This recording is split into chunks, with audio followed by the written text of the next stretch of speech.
Para miles de millones de personas, la Biblia no es solo un libro, es la base de la realidad, el cimiento último e inmutable de la fe y de la moral. La palabra que contiene se considera definitiva, eterna y fuera de toda revisión. La vemos en habitaciones de hotel y en salas de justicia. Sobre ella se hacen juramentos. A ella se le confía la verdad.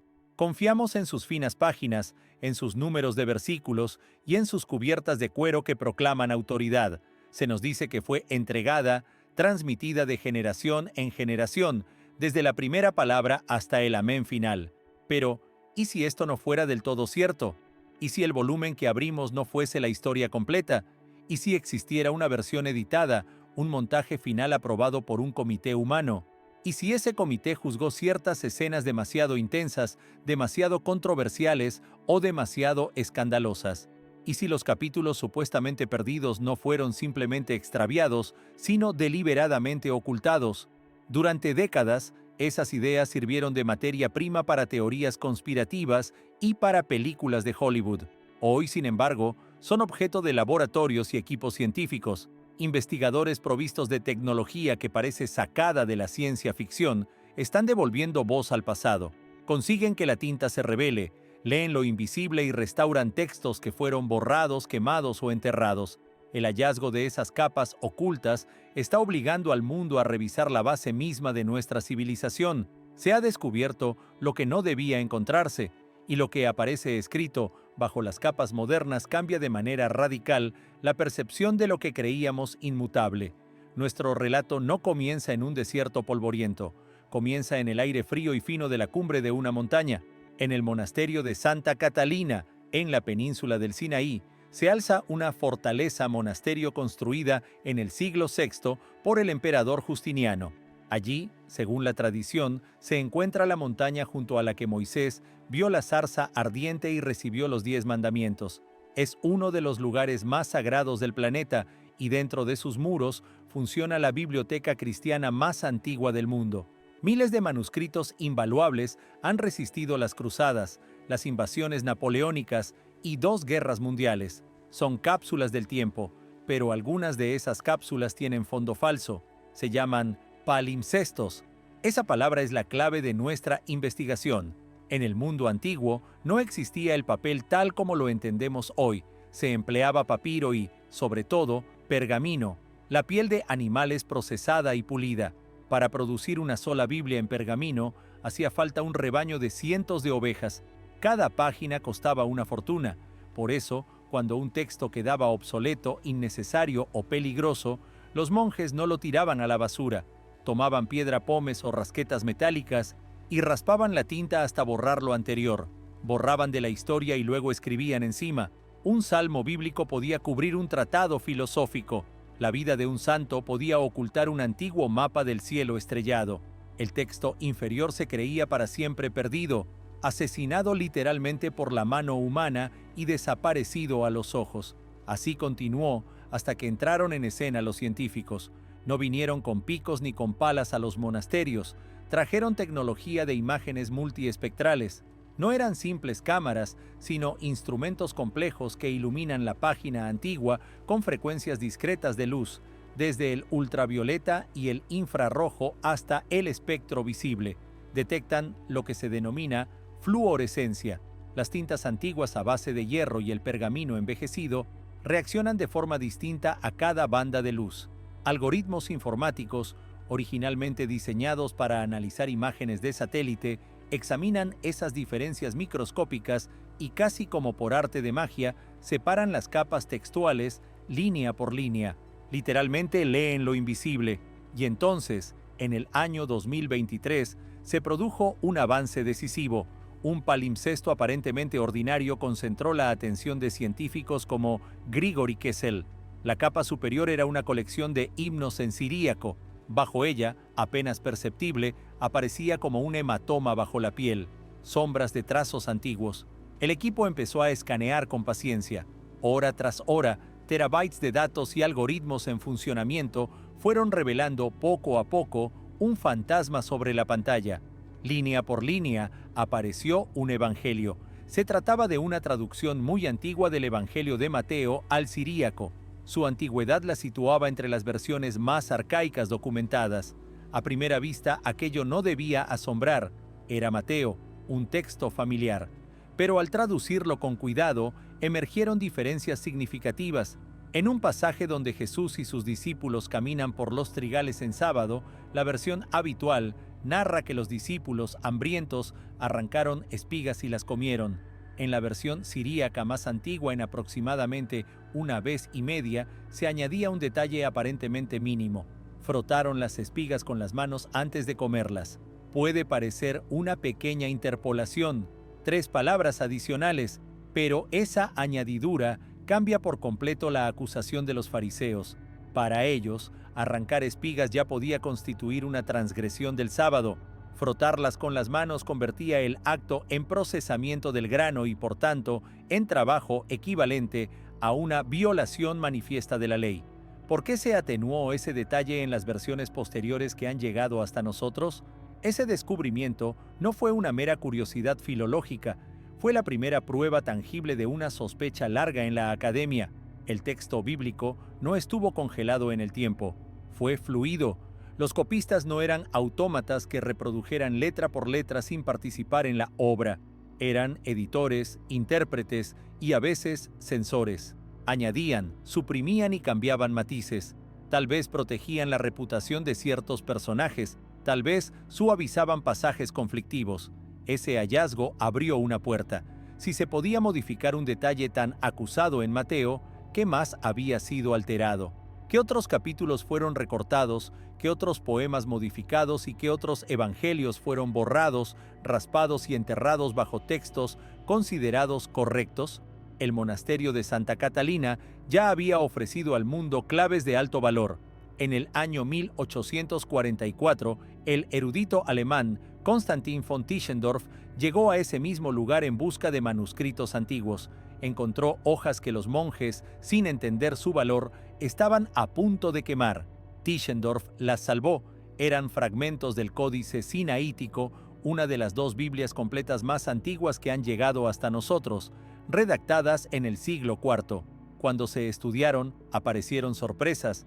No solo contenía los 27 libros del Nuevo Testamento que hoy aceptamos, sino que incluía, además, 2 obras más: la Epístola de Bernabé y el Pastor de Hermas, textos que rozaron la inclusión canónica pero que al final quedaron al margen.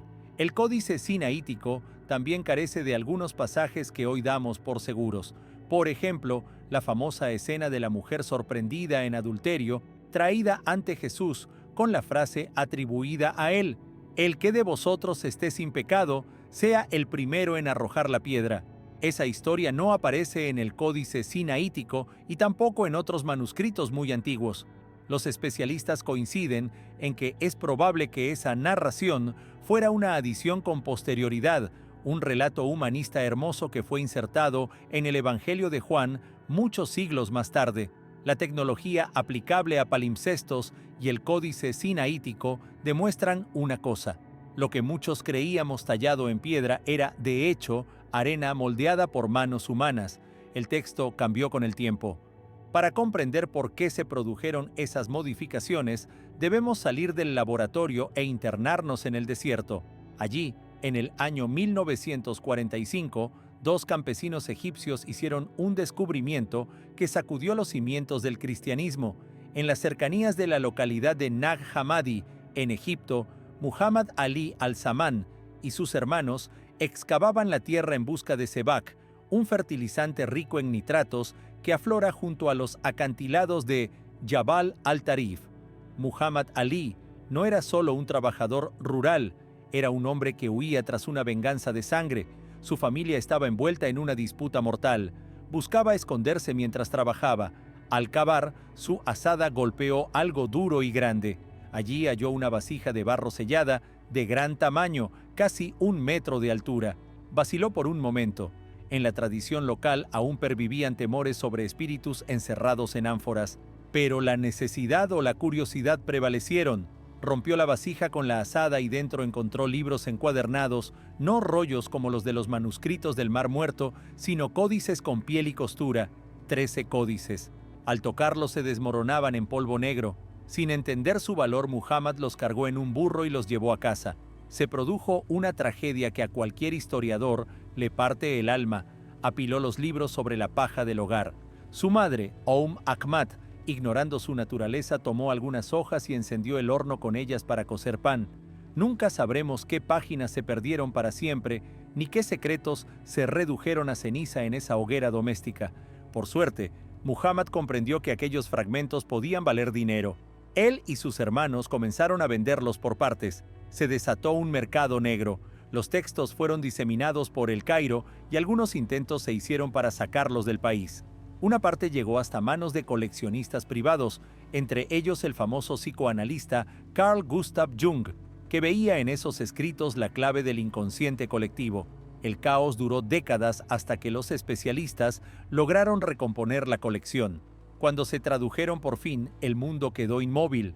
No era una mera biblioteca más, era una biblioteca prohibida. Contenía textos que se creían destruidos. Eran los evangelios gnósticos. La palabra gnóstico había sido durante siglos sinónimo de herejía. Los gnósticos fueron los primeros disidentes cristianos y sus escritos explicaban por qué la jerarquía emergente de la Iglesia les temía. Tomemos por ejemplo el Evangelio de Tomás. No es una narración con nacimiento, milagros ni crucifixión en el sentido tradicional, ni una resurrección epicéntrica. Es, en esencia, una colección de 114 dichos secretos atribuidos a Jesús y dirigidos a su discípulo gemelo Tomás. Esos dichos trastocan las expectativas. En los textos canónicos, Jesús habla de la llegada del reino de Dios. En Tomás se afirma que el reino de Dios está dentro de vosotros y fuera de vosotros. Cuando os conozcáis a vosotros mismos, entonces seréis conocidos. Si no os conocéis, estáis en la pobreza. El Jesús canónico es el Salvador que redime a través de la fe y del sacrificio. El Jesús de Tomás es un maestro que propone la salvación mediante la gnosis, mediante el conocimiento interior. Allí no se necesita iglesia, ni mediación sacerdotal, ni sacramentos. Es un camino directo y personal hacia lo divino. Para la nueva jerarquía eclesiástica, naciente y cimentada en la autoridad, en los sacramentos y en la figura del sacerdote como mediador, aquello era pura anarquía y una amenaza directa. Pero el hallazgo más explosivo no fue Tomás. Fue otro texto fragmentario, con páginas clave arrancadas al principio y en medio, el Evangelio de María. Como su nombre sugiere, se centra en María Magdalena. En la Biblia tradicional, ella aparece como una figura secundaria, una mujer de la que Jesús expulsó demonios, una seguidora fiel y testigo de la resurrección. En el texto hallado, María es la principal apóstol, y su papel tras la resurrección es central. La escena es inquietante por su simpleza. Tras la resurrección, los apóstoles, los hombres, están paralizados por el miedo. Se esconden y no se atreven a predicar. Lloran y se angustian. María Magdalena, en cambio, se levanta. No llora. Con palabras que el texto describe como orientadas hacia el bien, consuela y fortalece sus espíritus. Entonces Pedro, el roca sobre la que la iglesia afirmaba haberse erigido, se dirige a ella y confiesa un hecho perturbador. El Salvador la amaba más que a las demás mujeres y le exige que relate las enseñanzas que ella sola habría recibido en privado.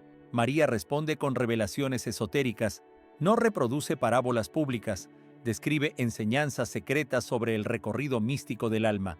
Habla de cómo el alma, después de la muerte, debe pasar por 4 poderes, los 4 arcontes asociados a la oscuridad, al deseo, a la ignorancia y a la ira.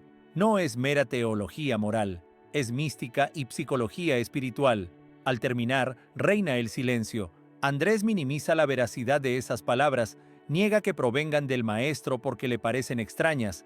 Entonces Pedro estalla con furia cruda y humana, se levanta y pregunta, con un insulto implícito, ¿de verdad habló el Señor en privado con una mujer y no con nosotros en público? ¿Debemos, después de eso, callar y escucharla?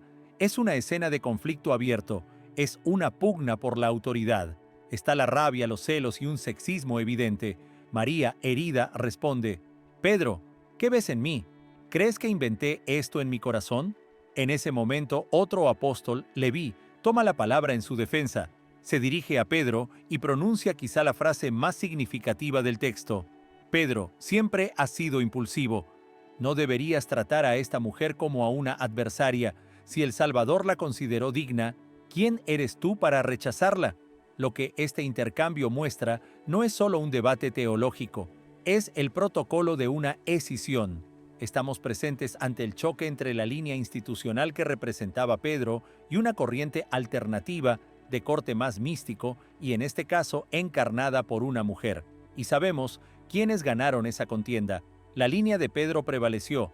La sucesión apostólica y la autoridad masculina se impusieron y quedaron como fundamento del clero institucional. El Evangelio de María revela que al comienzo hubo un modelo de liderazgo distinto y que en ese modelo una mujer pudo haber ocupado la posición de principal teóloga y guía. ¿No resulta entonces inquietante que María Magdalena en la Biblia canónica sea una figura secundaria y no la teóloga principal que aparece en este texto? ¿Por qué la autoridad recayó sobre Pedro en la tradición aceptada y no sobre María? Otros hallazgos de Nag Hammadi ampliaron aún más el desafío. El Evangelio de Felipe contiene una frase que provocó conmoción. El Salvador amaba a María Magdalena más que a todos los discípulos y la besaba frecuentemente en la boca. La palabra precisa está dañada, pero la lectura posible es explosiva. Más adelante, el texto califica a María con un término que puede traducirse como compañera o pareja, no solo como discípula. Esa palabra tiene connotaciones que cuestionan la imagen milenaria de un Jesús estrictamente célibe. No obstante, el golpe más radical vino con el Apócrifo de Juan, también conocido como el libro secreto de Juan. En ese texto, Jesús le revela a Juan conocimientos sobre el origen del mundo que desbordan la ortodoxia. Se presenta una cosmología en la que el Dios del Antiguo Testamento, el que proclama «Yo soy un Dios celoso y no hay otro junto a mí», no es el Dios supremo, sino un ser inferior, imperfecto y ciego, un demiurgo llamado Yaldabaoth. Ese demiurgo se cree único y soberano, sin sospechar que por encima de él existen mundos llenos de luz y realidades superiores. Esa idea supone una ruptura total. Para millones que conciben el Antiguo y el Nuevo Testamento como la misma voz divina, la acusación de que el Dios creador de Génesis es un impostor equivalía a blasfemia. Los gnósticos, con su distinción entre el Dios creador y el absoluto luminoso e incomprensible, fueron considerados peligrosos por la jerarquía emergente. Esa fue la herejía que había que combatir. Los hallazgos de Nag Hammadi dejaron claro por qué esos textos no estaban en los cánones oficiales. No habían sido meramente extraviados, habían sido derrotados y ocultados. En los siglos II y III, el cristianismo aún no era una iglesia uniforme, era un caldero hirviente de ideas y tendencias. Había una pluralidad de cristianismos. Los gnósticos, los místicos como los seguidores de María, los que consideraban a Jesús únicamente humano y los que lo interpretaban como un ser puramente espiritual. En medio de ese caos emergió un editor con ambición de orden. Se llamaba Ireneo de León. Fue obispo y detestaba la confusión doctrinal. En el año 180 de la Era Común, escribió una obra monumental contra las herejías que funcionó como un expediente de exclusión. En ella listó los evangelios que consideraba erróneos, Tomás, María, Judas, Felipe y otros, y los condenó como heréticos. Ireneo, además, trazó un límite decisivo. Decidió cuántos evangelios debían reconocerse. 4. Su argumento fue sorprendentemente administrativo. Comparó la necesidad de 4 evangelios con las 4 direcciones cardinales y los 4 vientos. No se trataba de revelación divina, sino de un criterio simbólico y organizador. Fue una decisión institucional que formó parte de la construcción de una narrativa única y oficial. Pero Ireneo no fue el último actor. El golpe de gracia a muchas obras que no encajaban en ese canon lo dio Atanasio de Alejandría en el año 367. Atanasio no era solo un obispo, era una figura política poderosa que necesitaba unidad y control doctrinal. En su famosa Carta Pascual, número 39, escribió una lista de libros que podían leerse y otra lista de libros que debían rechazarse. En la lista de permitidos consignó 27 títulos. Fue la primera vez que alguien registró con precisión el conjunto de 27 libros que hoy conocemos como Nuevo Testamento. A continuación, Atanasio se refirió a textos como el Evangelio de Tomás o el Pastor de Hermas y los calificó de apócrifos, invenciones de herejes destinadas a engañar a la gente sencilla. Sus palabras fueron inequívocas. Esos libros debían ser destruidos. Si conectamos los puntos, el panorama se vuelve nítido. En el año 367, Atanasio influye en Egipto. Su prohibición de ciertos escritos se difunde por los monasterios, donde aparecen siglos después los textos prohibidos. En Nag Hammadi, en Egipto, cerca de grandes centros monásticos del período. La imagen sugiere que algunos monjes, incapaces de cumplir la orden de quemar textos que ellos mismos consideraban sagrados, decidieron no destruirlos. Los envolvieron en cuero, los sellaron en vasijas y los enterraron en el desierto con la esperanza de que algún día alguien los encontrara. La vasija de Nag Hammadi fue, en efecto, un testigo mudo de una resistencia a la quema deliberada. ¿Creen que ahí termina la historia? No, esa era solo la mitad del relato, la parte que explica lo que fue cortado. La otra mitad trata de lo que quedó y de las versiones que sobrevivieron. De modo casi simultáneo a Nag Hammadi, ocurrió otro hallazgo que cambió la comprensión del mundo antiguo. En el año 1947, un pastor beduino lanzó una piedra dentro de una cueva en Qumrán, junto al Mar Muerto. El sonido del impacto rompió tiestos y al abrir las vasijas se revelaron rollos. Eran los rollos del Mar Muerto. Aquella colección no era cristiana, era judía. Fue escondida en tiempos cercanos a la vida de Jesús por una comunidad apocalíptica, probablemente los esenios. Los escritos del desierto presentaban un judaísmo no monolítico en la época de Jesús. Había fariseos, saduceos y comunidades radicales como los esenios. Esos textos incluían reglamentos comunitarios, un manual de guerra para la batalla final entre los hijos de la luz y los hijos de las tinieblas, y un llamado scroll del templo que reinterpretaba la ley.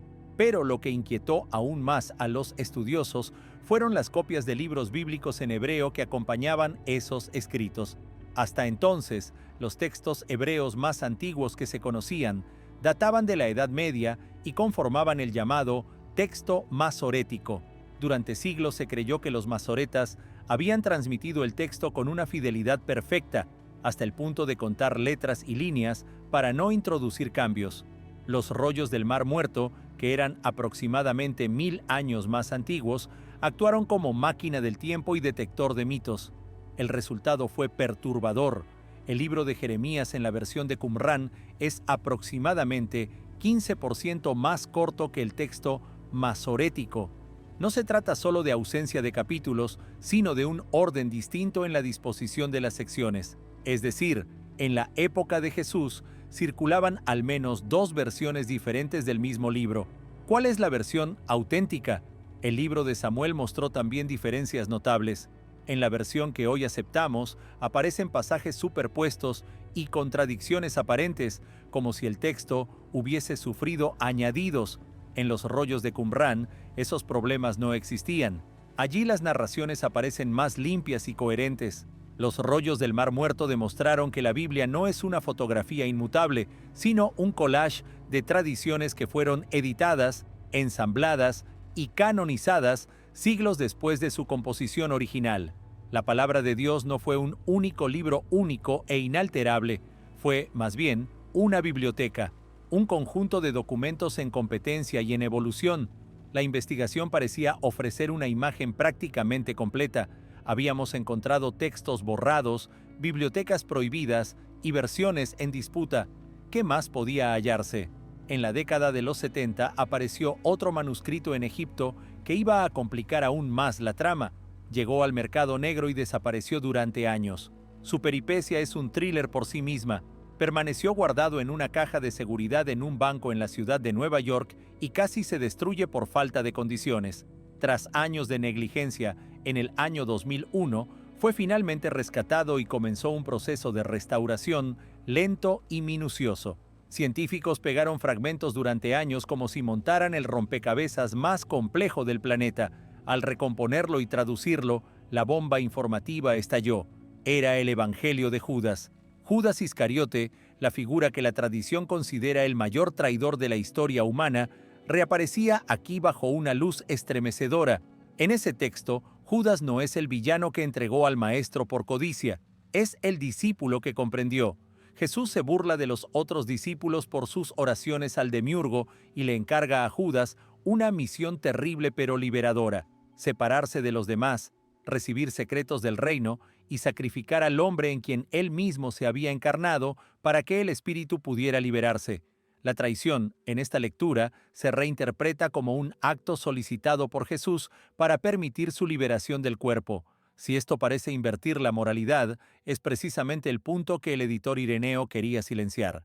Ireneo conocía la existencia de textos como el de Judas y los incluyó en su lista de escritos heréticos. Ahora entendemos mejor por qué. ¿Qué descubrieron en realidad los estudiosos?